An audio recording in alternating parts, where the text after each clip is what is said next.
There we go. Now we're in progress. Welcome everybody to how to get into dental school and how to be competitive in the application process.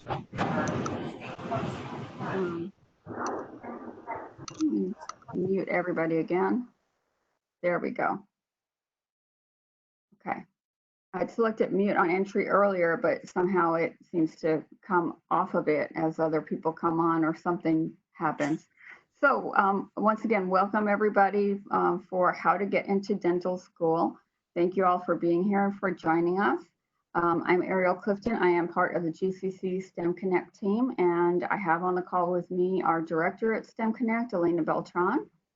Hello, everybody. My name is Elena Beltran. I'm the director here at GCC for the STEM Connect program. Thanks, Elena. And we have Tyler Parent from AT Still. Good morning, everyone. Tyler. And with Midwestern, we have Michael, I take it, is it Prawley? That is correct. Okay. And we do also your the Associate Dean, Dr. James Pashayan. Did I pronounce that correctly? It's pronounced Pashayan, but that's close enough. All right, thank you so much. Okay. And real quick, as we get started, a little bit to STEM Connect is the advising unit for those students who are GCC students. We're not only GCC students, other students were welcome to join us here, but we are the advising unit. And we would like to also make students aware that we have a partnership program with Western New Mexico University, in which it's a concurrent enrollment program that allows students to get their bachelor's degree from Western New Mexico on the GCC campus for the bachelor's in science in cell and molecular biology. And there are a number of benefits to that program. We've actually set up a separate information session, so we won't take a lot of time right now, but it provides greater convenience as well as affordability. And we may say a little bit more about that a little bit later on, but I want to go ahead and let our guest presenters start talking about their schools and their schools programs. So we're just going to go alpha order. So that means we're starting out with AT Still with Tyler Parent. Hi, everyone. Thanks for jumping on today. So I'm Tyler Parent. I'm an admissions counselor with AT Still University, representing Arizona School of Dentistry and Oral Health. So we affectionately refer to that as ASDO. So we are the East Valley dental program over in Mesa. A little bit about us. We have a class size of usually around 75 to 76 students. We're the first dental school in the state of Arizona. We also have a program in Missouri where our sister campus is.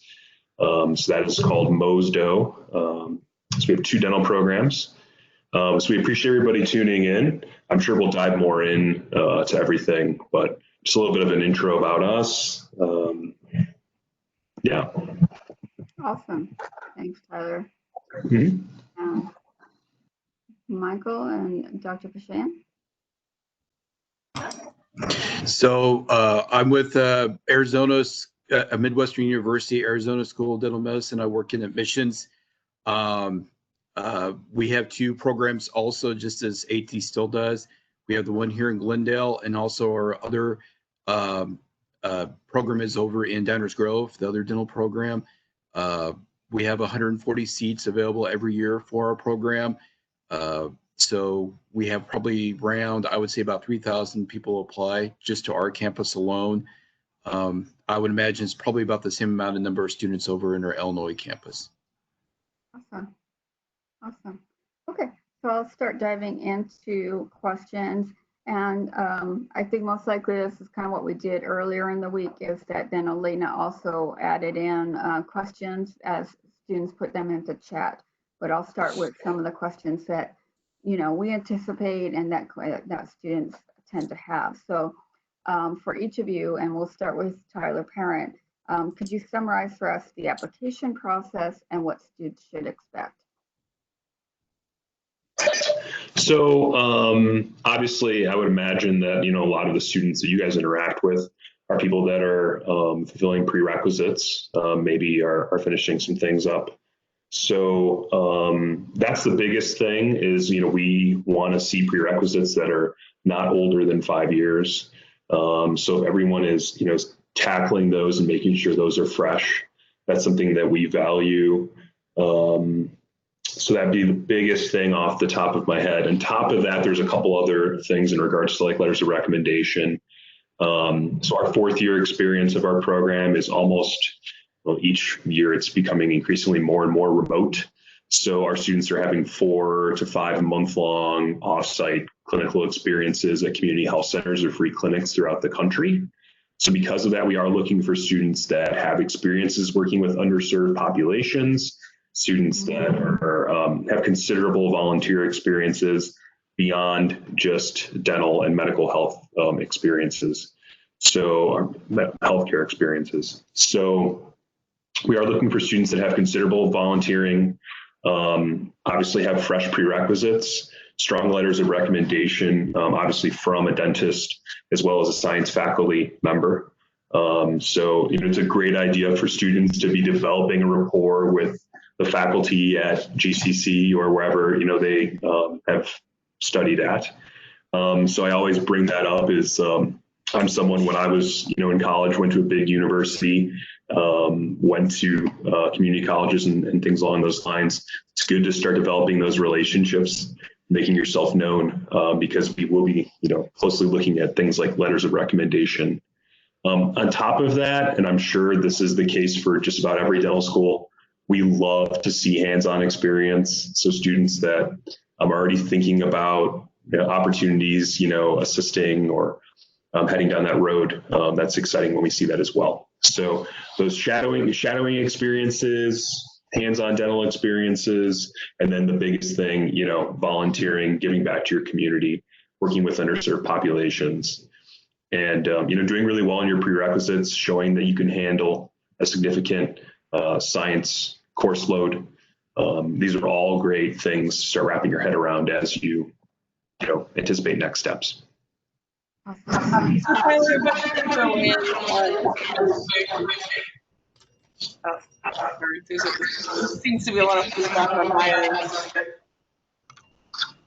We do have questions from students regarding the competitiveness of the schools, and we get that question quite a bit, actually. Forgive me, my apologies for all the feedback that you may be hearing on my end. I'm not exactly sure what I can do right now. But we do get a lot of things from a lot of participants asking, and this will also be from Midwestern, the amount of students who actually apply to the program and the amount of students that you field interviews and actually see in your program. We get that question quite a bit, along with what are the different components of the application that the student should be preparing for. A lot of times there is a minimum clinical hours that most students are looking for. So when you get that question, very specific, the students want to know how many hours should they have for that. I don't understand you. Yeah, I was actually going to turn it down. I got just about the majority of that. So a couple easy things that are just off the surface. So we do have a class size of usually 75 to 76 students. So we are a little smaller in that regard. We, on average, get about 24 to 2,500 applications. Obviously, the interview process and numbers of all those things, I'm sure this is something that every program is going through. Some of these are a little different, based on the state of the world right now. So, doing all of our interviews now virtually, some of those statistics are different. So we're navigating that a little bit differently because we're not bringing everybody onto our campus. But historically, we interview around 300 to 400 of the almost 2,500 applicants that we receive. The other thing you were asking about numbers. So, there's nothing, we don't have anything written specifically for numbers of hours of shadowing or numbers of, dental assisting or whatever it may be. I always say that it's ideal to have kind of to be at the 100 or more threshold. That's I realize probably something that a lot of people say, but to be competitive, we like to see considerable shadowing hours. It's nice to see if you're north of 100 in regards to healthcare experience or dental experience. Same thing goes with volunteering. Our program in particular really wants to see non-dental, non-medical volunteering experiences, especially with populations that one is not a part of themselves. So that's a really good, that 100 is always a nice kind of number to jump off from. That would put you at least in the ball game. Probably wouldn't make you a starter, but you'd be on the team. So. Thanks, Tyler. And back to the original question about summarizing the application process, and that's actually Western.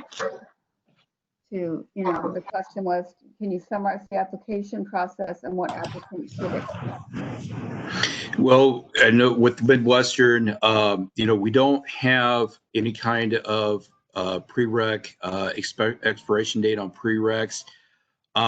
We do tell students, though, especially if it's been 10 years or longer on prereq, especially sciences, it might be a good idea for them to go refresh their memory and retake those courses, just because they are going to be, taking the DAT exam, their sciences on that, especially if they feel like they're a little rusty.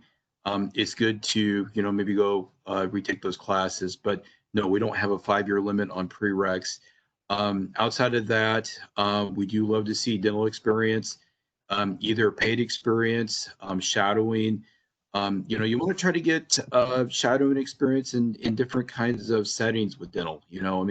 Maybe general dentistry, maybe oral surgery, maybe orthodontics, just so you get an idea what the profession is about. That's always, good to have. I think it makes the candidates a little bit more well-rounded if they do see the different kinds of dentistry that's out there. Besides that, with the DAT, students need to get a score of a 19 and higher in each section to be considered a competitive applicant. We do have a minimum GPA requirement for the program. Students need to get a 3.0 minimum for science and overall. Average students who've been accepted to the program are around about a 3.5 and higher for science and overall. Awesome. Can I add some things there to it? Absolutely. Go ahead.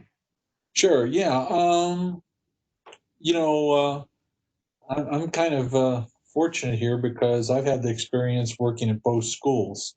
So I also did some admissions at AT Still, I think, way long before Tyler was there. So I was there with the inaugural class. So that being said, as we review the applications, the two of us, it's a rolling admissions process where as we get applications completed, we review them and make decisions. There are two paths here, the academic and DAT, and as well as the holistic side of the application. So we do like to see students that have a good science grade point average, and that is what's called biology, chemistry, and physics, BCP. So if you ask a student, what's your science grade point average, it might be different than what is calculated out because we don't probably count things like ecology and life sciences and so on and so forth. We do really value students that have some solid work experience, especially if there is some management or supervisory position, because that translates in relating to other people and patients and being able to interact with other students and faculty and staff on a really good level. Research, we have a good research program at any one time. If students are interested in research, we probably have about 150 projects going on. Students aren't required to do it, but a lot of students naturally gravitate towards it. So if someone's going to do some research, I would encourage them to at least do a presentation, a poster, and make sure that's in the explanatory of the ADSAS application. As far as dental related experiences, students kind of put a lot of different things in there, but some of the things that go in there are like workshops, hands-on workshops. Those are all good. Shadowing, assisting front office or back office. This gives us a sense that someone has a well-rounded understanding of what a career in dentistry is like. Extracurricular activities, we'll look at that. We like to see, what's an old phrase they used to have? All work and no play makes Jack a dull boy. And so we like to see that you're out there doing other things. You know how to kind of kick back, do other things. It's all about balance. Academic enrichments, a lot of students will put things down like study abroad and so on and so forth. But if you really were to delve into academic enrichments and ADSAS application, it is directly related to those things that that you take that are dentally related. Workshops, maybe CDA Cares out in California. How about AZ Mom, the Mission of Mercy, or if you've done it in other states, those things are good to list. You can support all the dental experience you may have had with other shadowing, and voluntary community enrichment is an important part to us. We like to see students that give back, certainly. So I think what we're looking for is a composite picture of students that have the academics and have the ability to have good interpersonal relationship skills. Students we feel that are teachable, which is kind of a funny thing to say, but you can kind of get a sense for that prior to the invitation, and then certainly during an interview we can talk about those things. So we're looking for those students that are also good cooperative and collegial learners, because we do a lot of group study. This isn't problem-based learning. What it is we partner our students in the clinic, so you have to be able to manage and get along with other people well. We also do a lot of group studies and case studies in the first and second year. So you work in groups and present to faculty. So those are important things. We're looking for that composite picture of good academics, good holistic experiences. Awesome. I do have some follow-up questions. We have one being, is a bachelor's degree required for application and for the to enter in to dental school for both of your programs, as well as the length of the application process itself? When should a student be at least submitting an application? I can go. I guess I can go. Go ahead. Okay. The program itself, yes, we do require a bachelor's degree for it. It is a prerequisite, more or less, is what the degree is. So they do have to have that. They can apply to the program while they're finishing up their bachelor's. If they're starting their senior year in college, they can apply as long as they get through by May and graduate. They'd be okay. What was the second part of the question? It was the length of the application process and when the timing of when students should actually be submitting their applications for acceptance. Well, we run on rolling admissions. So ADSAS, or application service, opens up in June. So with it being rolling admissions, it's best to apply as early as possible. The deadline to apply to the program is January 1st. With rolling admissions, that means that applications are looked at a first come, first served basis.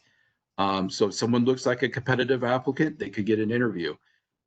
Generally, the dental program, we start interviewing right after Labor Day, and we interview from September through about the end of March for the rolling admissions. So students we fill the class as we go. That's the best way to explain what rolling admissions is.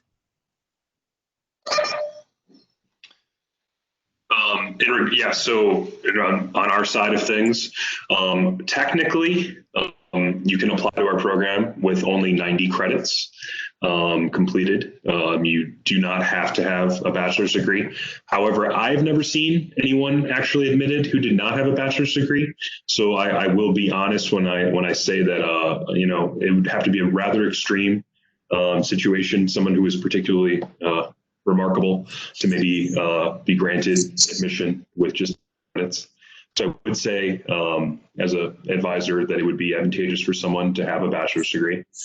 Our process, our primary deadline is mid-November. So that's kind of the first, you know, portion of everything. With it being rolling on our side as well, it is best practice to apply earlier. So our application opens up in early June. So applying in that summertime of June, July, August is really ideal. We tend to go September to February. We probably will be going a little longer this cycle, as things are a little different. The only other thing I would point out, there's some other kind of things we're doing differently this cycle, but going forward, we'll probably return to those. But we are interviewing students that are competitive that haven't taken the DAT yet. That will be, you know, them matriculating. It's contingent upon a certain score on the DAT and things like that. But you know, some of these are nuances of just the way things are right now. So.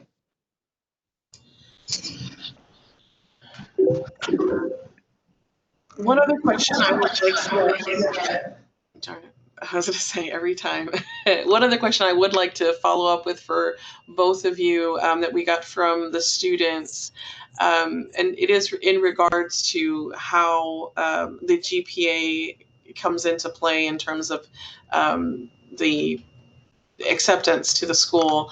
If a student were to have gotten an F or a D in a course and then retook the course and received an A, I know with some schools they're looking at just the science courses and they calculate the GPA for acceptance based off of those classes themselves. Others take the whole, you know, your whole all of your grades and use your cumulative GPA, and some will not allow for repeated courses. So with that being said, how is that calculated, and what exactly are you looking for when it comes to the GPA of the student?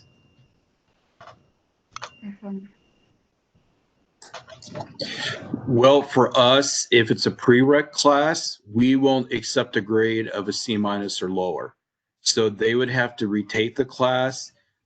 We don't do grade replacement for repeated coursework. We actually average out the old grade with the new grade, is how that works. So say if they got, you know, maybe a C- or a D the first time they took their prereq class, but they went back and retook it and got an A, they'd have like a B average. So yeah, they do have to retake their coursework, but we won't replace the grade. Same thing goes on our end with that. Totally. For each of you, what helps students to be more competitive in the application process? And I did see that somebody was asking about how competitive it is. And this may, I think, tie in with some of maybe what Elena was trying to ask earlier when I couldn't quite hear her. So I apologize if there's some repetition question here.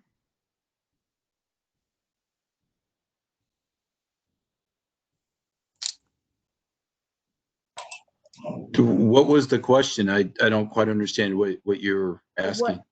What helps students to be more competitive in the process? And we had a related question from one of the students asking how competitive the process is for dental school.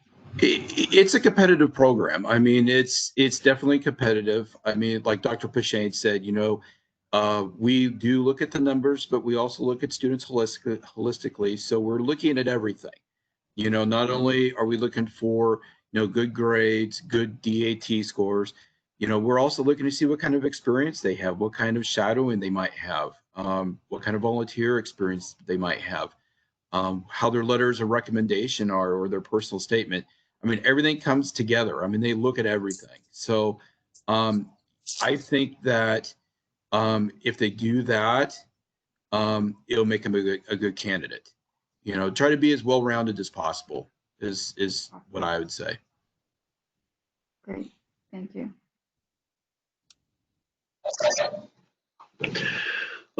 Yeah, exactly. You know, similar wavelength in this regard.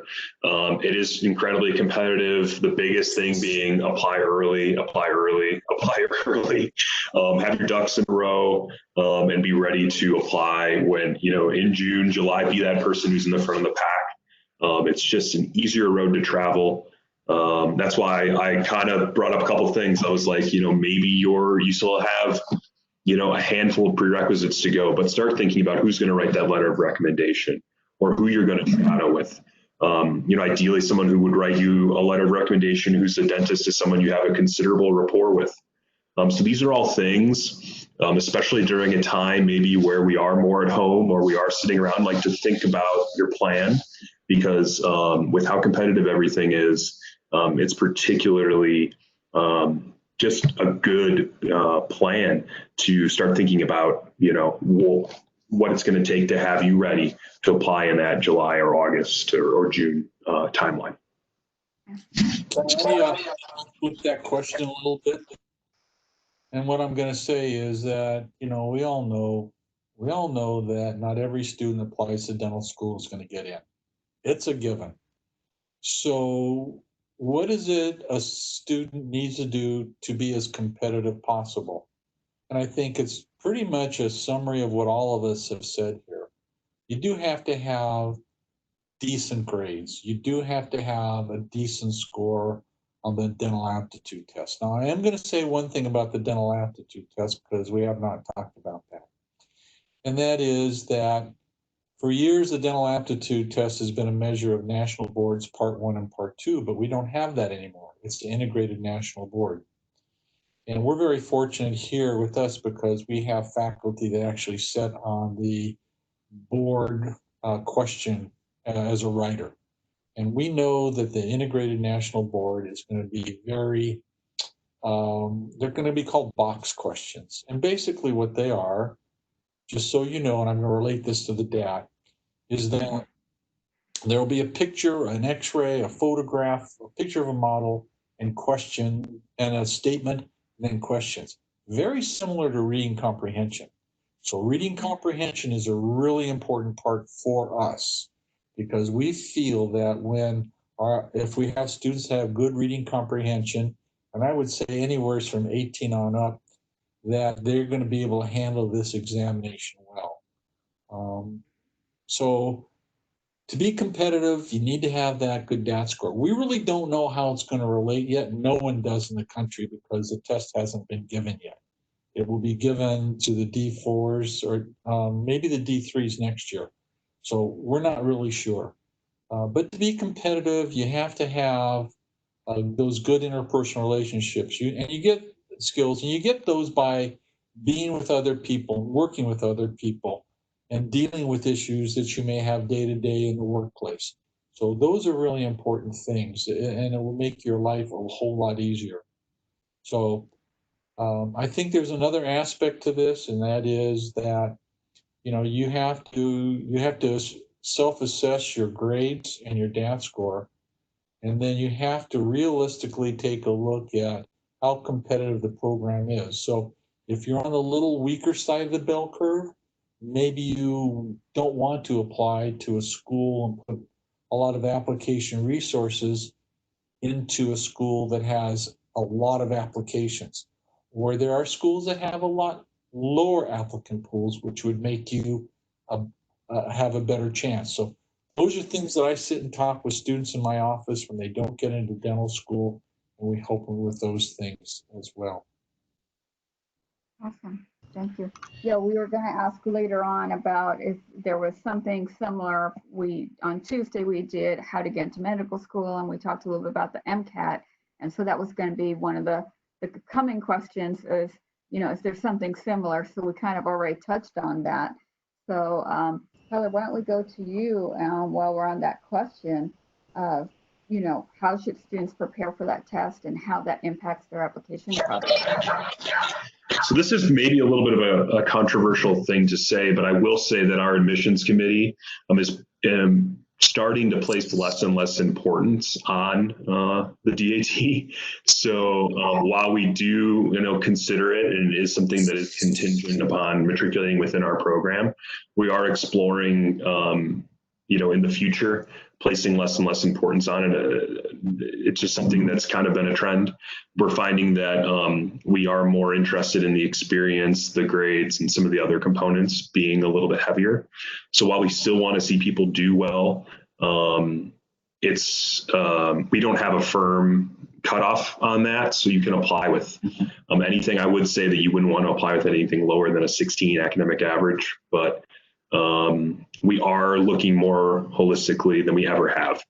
So that is something to consider. I know people, prepare for that in different ways, but I know that at our university, we are looking for a more diverse student population. And with that, we're looking for a diversity of experiences, and we are not as focused upon solely that test. So. Awesome. Thank you, Tom.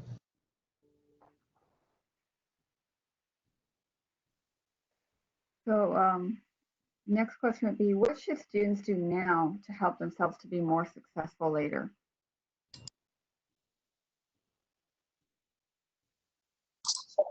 I would say, where are they at in school right now? Are they just starting undergraduate, or are they in their middle of getting their undergraduate degree? It kind of depends. If they're just starting to explore the dental profession, I would say they should probably go shadow. Give them an idea of if this is something they really like to do. I tell students with all the other programs I work with, it doesn't cost you anything to shadow. It's, all it costs is your time. So I think if you go shadow, you'll decide right away if this is what you want to do. I think that's the first thing. If it's something they really like from shadowing, definitely start looking into, looking at the prereqs for the program. Also, see if they can, maybe get a certificate working as a dental assistant or a dental tech. That sort of thing. They're really, if that's what they really want to do. But yeah, like I said, I think the first thing is shadow. That will give you a really good idea of what it's really like.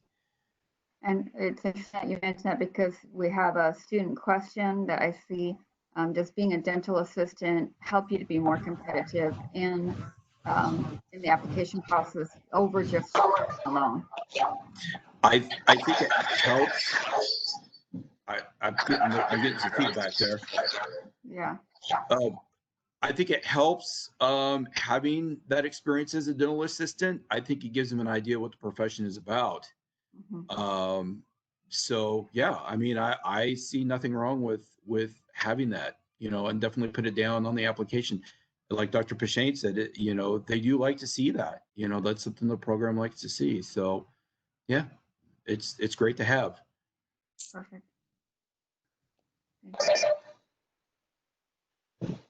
I would just agree with the shadowing being the best road to travel down. I will say that when I come across someone who's got experience, especially compensated dental assisting experience, we get very excited. That really pushes you into another tier. So those compensated dental experiences where you're actually, touching instruments and getting your hands dirty, that's a tier, we're excited about that type of applicant. So that's a great road to travel down if you are someone that has some time on their hands, if you are taking time in between and you do want to enter the field in that capacity. That's a great way. But if there's just base level shadowing is a really good way to get dip your toe and see if in the water and see if it's a good fit. I would add to that as well that I would very much encourage students to do some dental workshops where you get the handpiece in your hand, prepare some teeth. It's one thing to pass instruments and to clean them and make the room ready. It's another to sit behind the chair with a Dexter, which is a practice head, that you sit in a dental chair position and you get a handpiece and work in a mirror. Is this something that you're going to want to do? It can make the difference, like, ooh, no, maybe, or maybe this is definitely what I want to do. So workshops are really important because we know that you know what it's like to hold a handpiece and work upside down in a mirror. We also have a follow-up question regarding if there are any specific bachelor degrees that are looked at more favorable than others.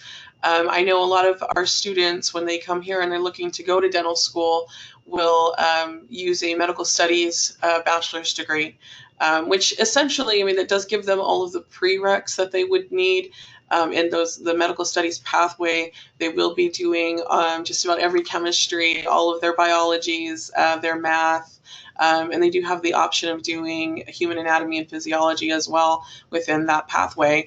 But are there any bachelor's degrees that any of you would recommend or would encourage a student to maybe follow to get to dental school?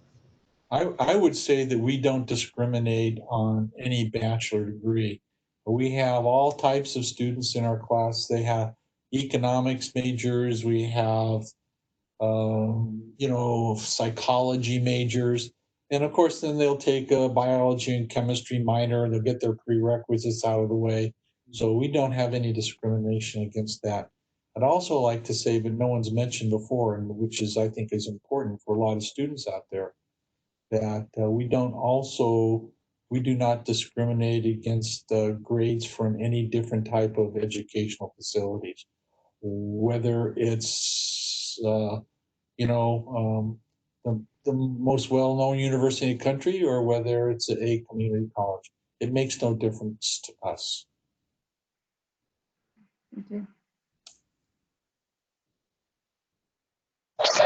On our side of things at AT Still, we have no preference for any bachelor's degree.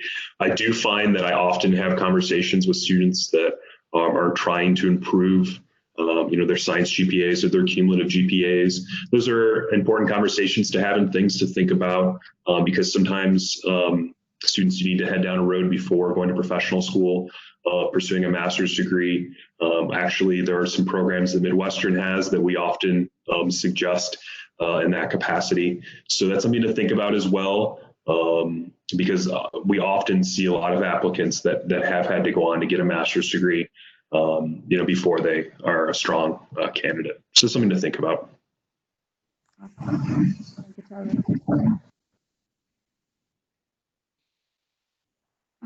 Next question is, what are the strengths of your program? What are the what? The strengths of your program. Oh, I was a clinical dean. I was inaugural clinical dean here at Midwestern, and what I can tell you is that one of our strengths is the vast amount of experiences our students get clinically. I also am chair of the ADEA section on admissions. I've talked to other schools around the country, and I believe, as far as I know, what was mentioned, there were 2 schools that were mentioned for graduating students with 100% this last year, and that was ASDO and it was Midwestern.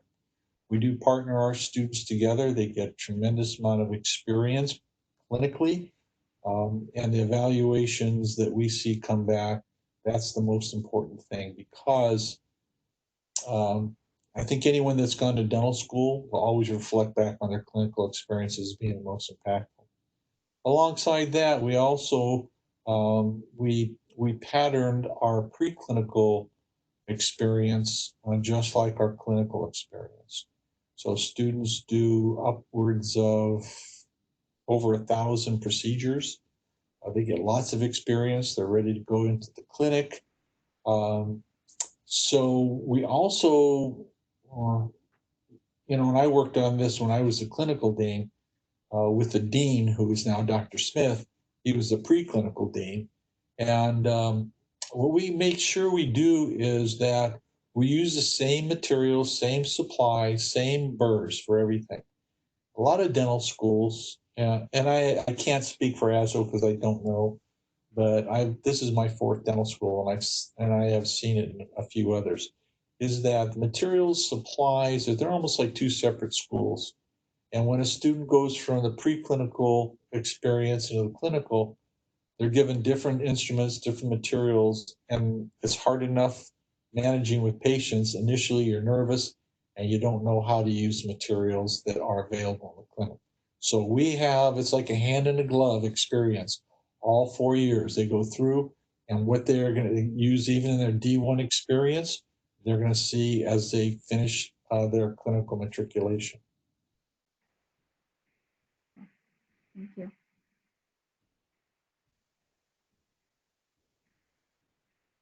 Next question is, can you tell us about the importance of clinical hours to the application process? Clinical hours as in what? Shadowing, work experience? Yes. And I feel like we've already touched on that question, I think, in a few of the other questions. But one of the other questions that we do have, and forgive me, I missed this one from our students, is just how far back do both of your programs will consider the volunteer experience that students may have? If it was something that they may have done, a number of years ago in the area, would you still consider that as part of their application, if it was something that maybe it's quite a while ago? I think it's more important if, let's say we have, and let's just talk about, let's talk about volunteer experience. If you had experience starting back in, let's say, 2012, continued yearly, that's great. If you come to dentistry late and we see that in the application and it's just over the last couple of years and you don't have anything before, that's fine. But if we see an application that has not had any current, and across the board, they don't have any employment, or they haven't had any employment for a few years, and they haven't done any dental related experiences for a few years. So those years from 17, 18, 19 are missing. That isn't as positive as we would like to see. If that explains. I think it's similar on our end, and it's obviously case by case. So each experience is different. The more recent, the better. We have recently had some conversations about, since we really look at volunteer, especially non-medical, non-dental volunteering so much, we prefer for those to be kind of undergrad and up. We're not really looking at high school volunteer experiences with the non-medical, non-dental. But some of the other things, a lot of those are case by case, but the more recent, the better, is the overall kind of rule to go off of.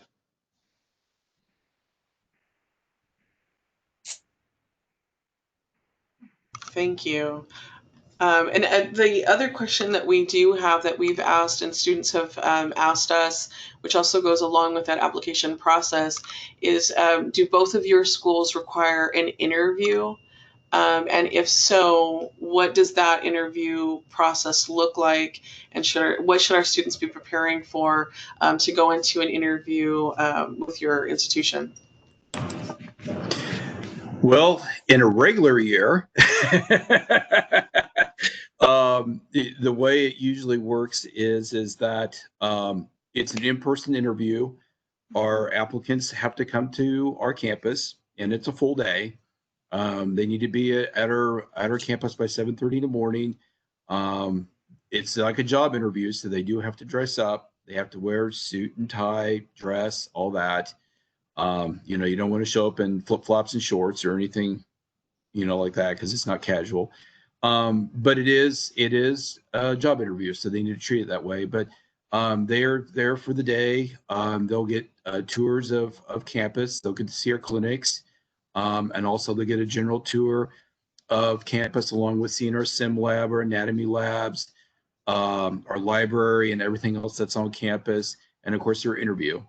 So yeah, prepare themselves to be there all day. It's not one of these where they just show up, an hour later they're done for the day. So yeah, and the cool part is that, you know, our dental students, usually like our D1s or D2s, will come over and visit with our students.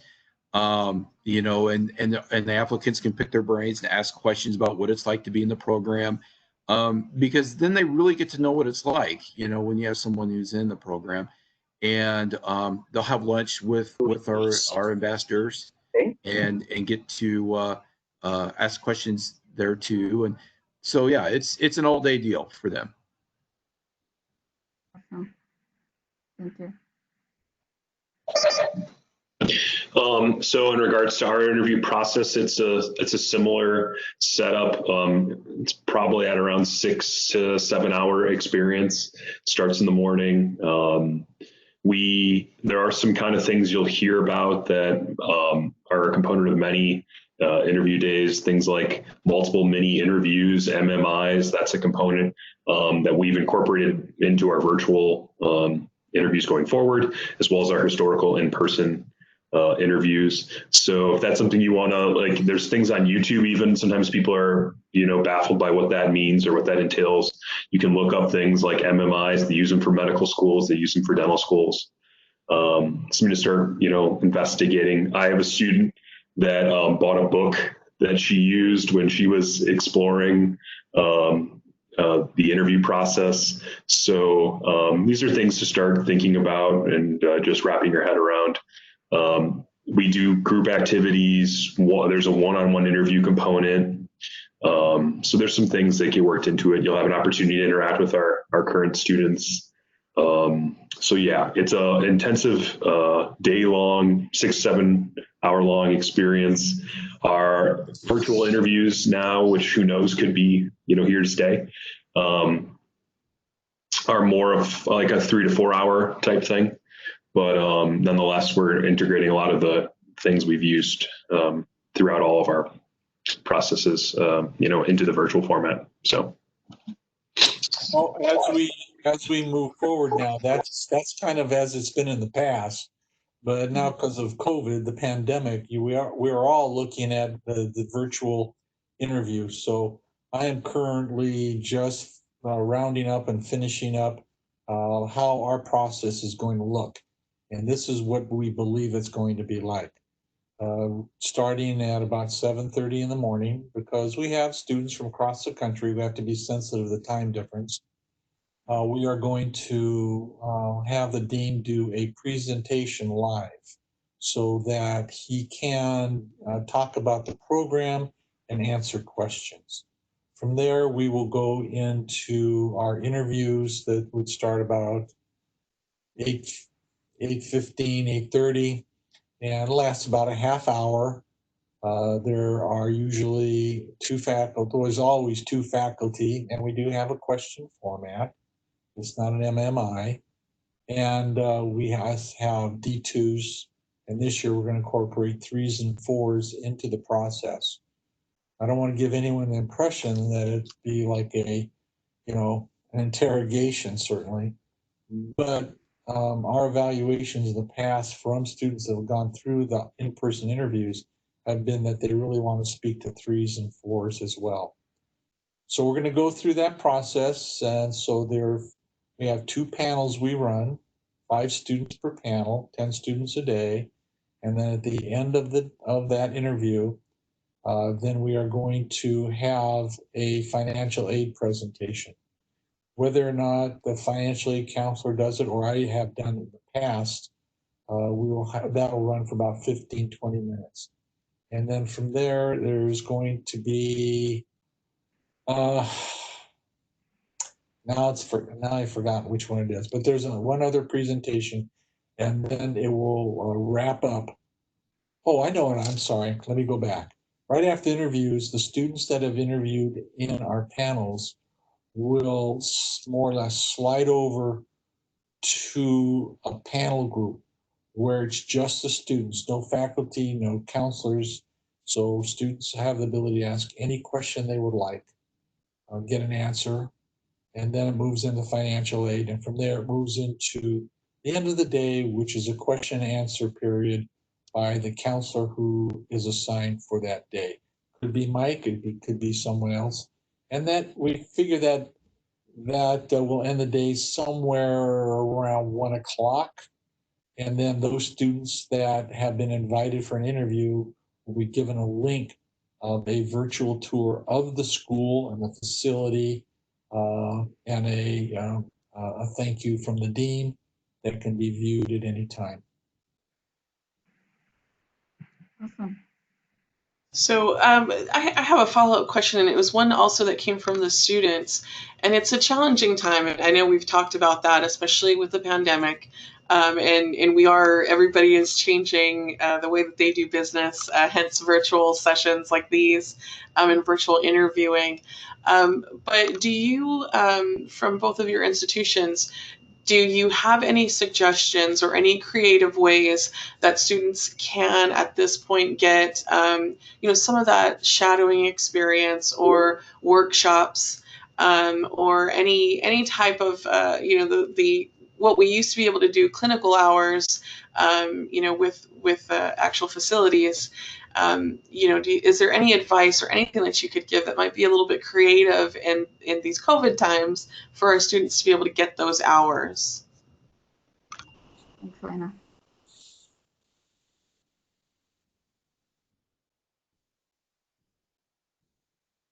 That's of course, we're all on new ground here. So I would say those students that are employed need to continue that, whether it's whatever they're in. And I think, you have an opportunity in the ADSAS application to explain that. There's a whole section about how the COVID has affected your application process, and students can fill that out. So let's say you're working as a barista someplace. Continue to work and do that. It is going to continue to develop your interpersonal relationships, that you're dealing with people and issues and concerns that customers, clients, patients will have. If you're working in a dental office, or even if you are shadowing, you have that in your hand. You need to continue to do those things. We're not really certain, because of the social distancing, how workshops are going to be moving forward. However, we have had our students back in the clinic and in the simulation clinic, and we have done split shifts. One group starts at 7 in the morning and they end at 1. Another one picks up at 1:30 and goes to 7. So that's what we have to do. And the reason for that is then we can space our students.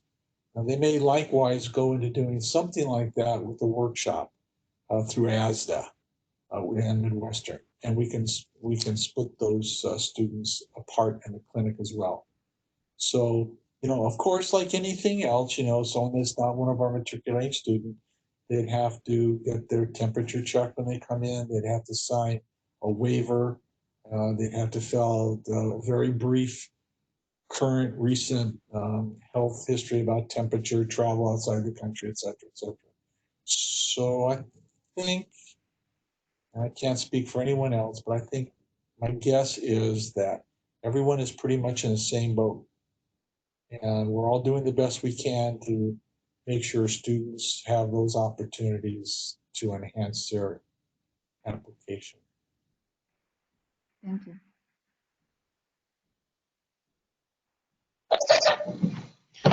Yeah, I mean, things are changing, obviously, day by day. So it's hard to give for a lot of people that are probably, pretty quantitative in the way they think. It's difficult to have such a subjective, process of trying to figure out what each new day brings. So we are open to seeing, if there are opportunities for people to get like some telemedicine, type things or whatever those may be, where we'd love to see those.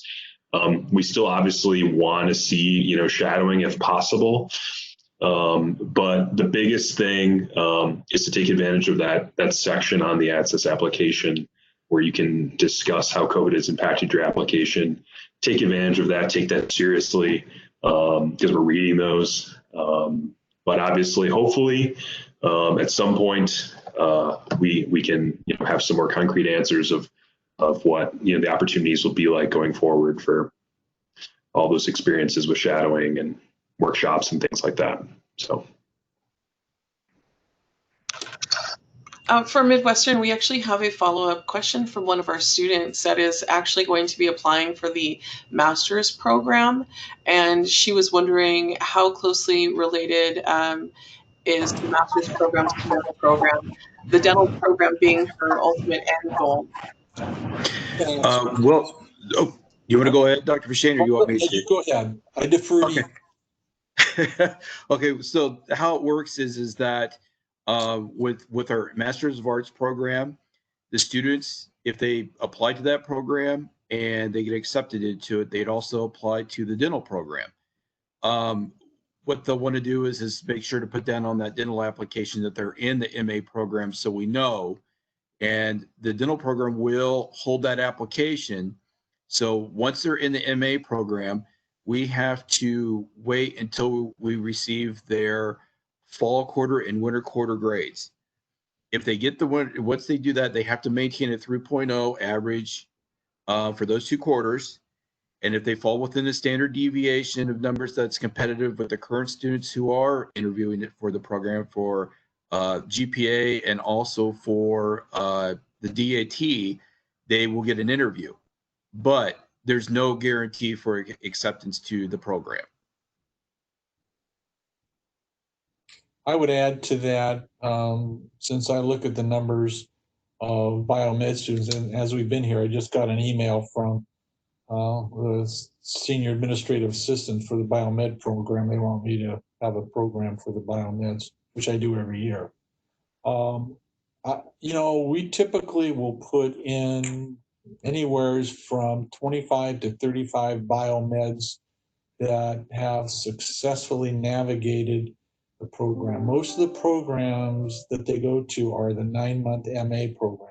Some students will opt for, who are more research-oriented type students, the MAB, I think it is, and that is the 2-year program. But they are certainly welcome to apply after the winter quarter when they start into the program.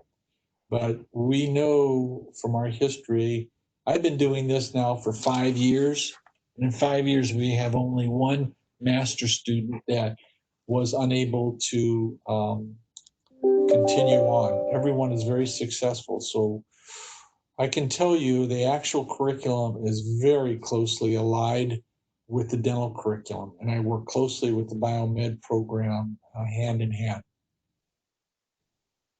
Awesome. Thank you. And we would encourage anyone to apply to our program as well after completing that program, because we obviously think quite highly of it as well. So. Thank you, Tyler. We did have one other student question from the chat, and the student asked, and this is for both institutions, can you apply without your DAT scores in your senior year, and then pending that the DAT and those scores sent over? So on our side, that's a little bit difficult to answer because it could change going forward. So for this cycle right now, you could do that, yes. And if you were competitive in all the other areas of your application, we would, still invite you for an interview, and then obviously that would be your acceptance. You being able to matriculate would be contingent upon taking the DAT and hitting a certain score. So that's how we're operating this year. We could continue that trend. It's another kind of nuance of the pandemic that we're in. So yeah, so for this cycle, that's the case. Traditionally, every other year, you would need to have the DAT score before being invited for an interview. So if you are somebody who's going to be applying down the road, reach out to me. I'm on the website. We can talk about it then. something we'll do before we wrap up is to share how students can Do you want receive. to take that too? Yeah, I can get that. For us, if they apply, they're welcome to apply without their DAT, but they need to make sure to put down on their application when they're going to take the DAT. So put down the date. What we do is we hold the application until the scores come in. Once the scores are released through ADSES and we get them, then we forward the application over to the dental admissions committee, and then they review it. So nothing will be reviewed until we get the score. One other thing that I'll point out is that we still have a lot of students that are taking it, and there are some testing centers that have offered it. The biggest thing is, and this is like everybody's, it's something that we're all going to have to work through as we go forward, is I've talked to a lot of students recently that have talked about how difficult it was taking it with a mask on. So this is something, as we hopefully will progress as a society and things like that with testing and hopefully at some point going back to in-person class. These are things to start kind of wrapping your head around.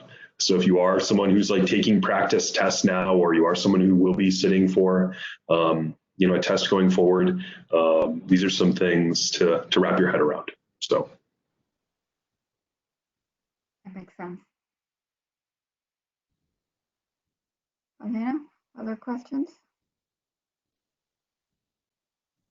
Okay, I think you're muted right now, Elena, if you're trying to say something. No, actually, I think Okay. So we'll wrap up very soon then. And before we do wrap up, we want to, be sure that we also ask each of you how students can reach you. Maybe before we do that, though, Elena, should we dive a little bit more into our program we mentioned earlier and said that we would, come back and talk about it a little bit more. So as I was mentioning, it's a partnership program, concurrent enrollment, and basically that means that you can work towards your bachelor's while you're continuing to work towards your associates. It's the bachelor's and the BS in cell and molecular biology. And there's a number of benefits to the program, one being convenience. You don't have to go to New Mexico for getting that bachelor's. Obviously, right now with COVID, everything is different. But when the classes are in person, wherever classes are in person are going to be on the GCC campus. Okay. So, and that also means that you keep, your familiar environment, largely familiar faculty, smaller class size. It's also an 80-40 program, which means that you get to bring in 80 credits at the Maricopa rate. So that helps with affordability. And then the remaining tuition is at the Western New Mexico WNMU rate, which they're known for their affordability. So it's a way that students can get a bachelor's degree. They start working on it sooner while they're working on their associates, and you get the convenience and affordability, but you also get cutting edge and hands-on research because it's very, very much a hands-on program leaning towards research, doing direct research and internships. Elena, other things you'd like to add? no, actually, well, I covered a lot of the points of the program that we offer here, but we do we like to emphasize with that program, if you are interested, if you are a GCC student here, you can certainly come and see us in the STEM Connect area, and we can give you all of that information so that you can see how you could finish that bachelor's degree here before proceeding on to a professional school. And I did just get one more question from the students who had, it's a pretty specific question. The student is asking, what DAT score would you recommend for a student that may be coming in with a 3.4 GPA? I'd like to answer that. Yes, sir. If you have a 3.4 science GPA, which, as I mentioned, biology, chemistry, and physics, if you have a DAT score, total science and academic average of 18 and above, that's going to be competitive.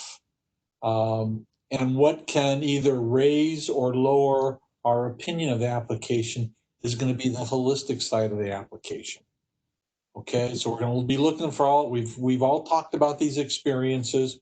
So let's say you have a 3.4 and you have an 18 total science and you have 18 academic average.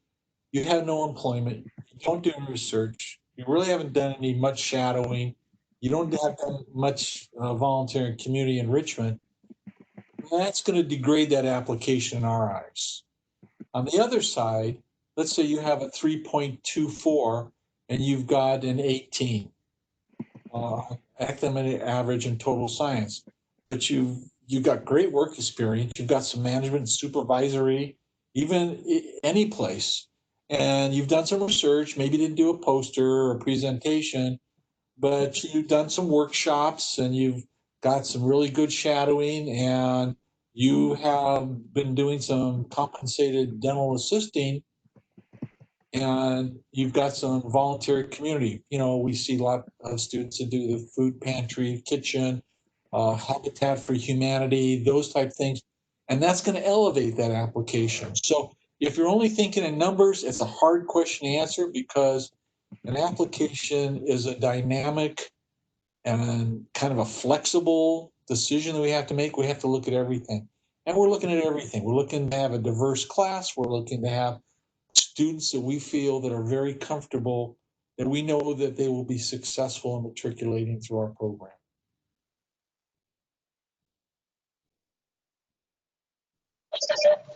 There's really nothing I could add on to that. I think that was a flawless answer. So I will just second that. It would be largely the same information. I'm not going to try to synthesize anything. That was right in line with what I would say.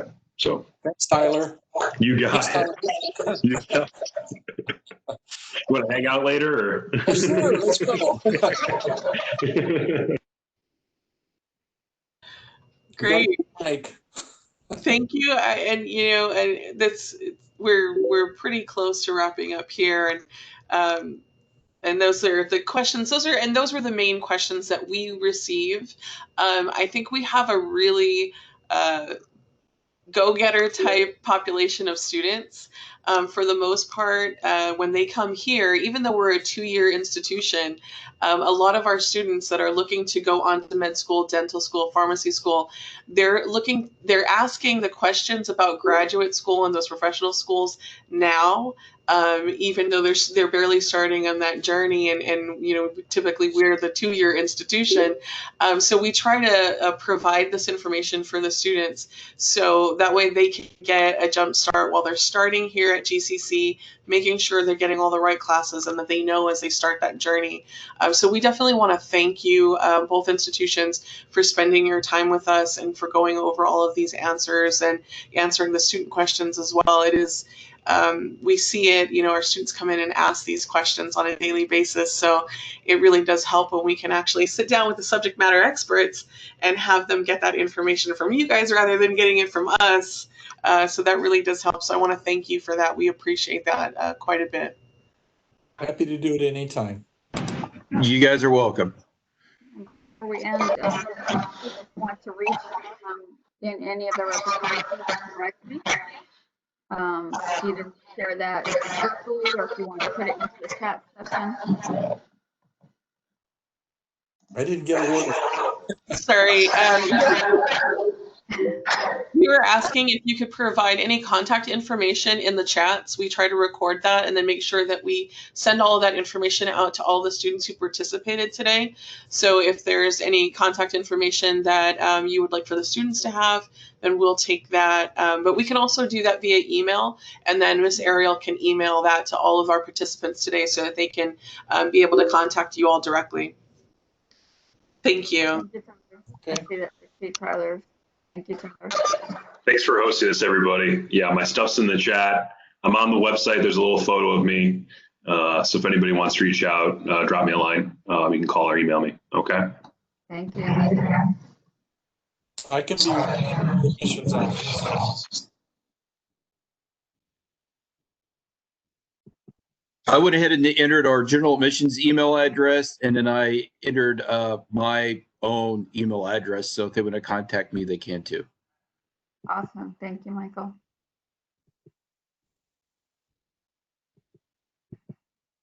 Well, that concludes our session. We don't have any other extra questions, and thank you so much for being here today. Thank you to all the students who are on the call. We appreciate that as well, and hopefully that answers your questions. If there's anything that you may not have had answered, please feel free to shoot us an email.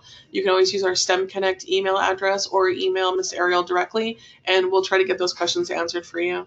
All right, everybody, thank you so much and have a great day, the rest of your afternoon. Have a good day. Bye-bye now. Yeah. Good Bye. luck. Everybody.